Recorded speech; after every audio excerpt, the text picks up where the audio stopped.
எல்லாரும் நினைக்கிற மாதிரி சினிமால இருக்கிற மாதிரி ஹஸ்பண்ட் அண்ட் ஒய்ஃபா ஒரு நல்ல ஒரு சூப்பரான ஒரு குடும்பமா வாழ முடியுமான்னு கேட்டா கண்டிப்பா முடியும். ஃபர்ஸ்ட் ஆஃப் ஆல் மேரேஜ் லைஃப்ல எல்லாருக்குமே நெனச்ச மாதிரி, புடிச்ச மாதிரி ஒரு லைஃப் அமையுமா அப்படின்னு கேட்டா கண்டிப்பா இருக்காது.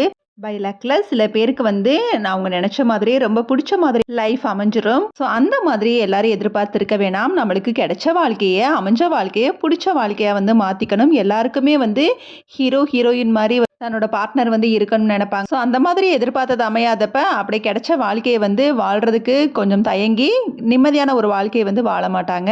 வருமான எதிர்பார்ப்பு அதிகமா இருக்கிறப்ப, அங்க கொஞ்சம் ஏர்னிங் கம்மியாயிருச்சு அப்படின்னா, அத வந்து பெரிய வந்து குறையா நெனச்சு, தன்னோட பார்ட்னர்ட்ட அந்த கோவத்த காட்டிட்டே இருப்பாங்க. ஸோ அந்த வாழ்க்கையிலயும் வந்து சுத்தமாவே நிம்மதி இருக்காது. அங்க பணம் மட்டும் தான் பெரிய விஷயமா எதிர்பார்த்துட்டு இருப்பாங்க.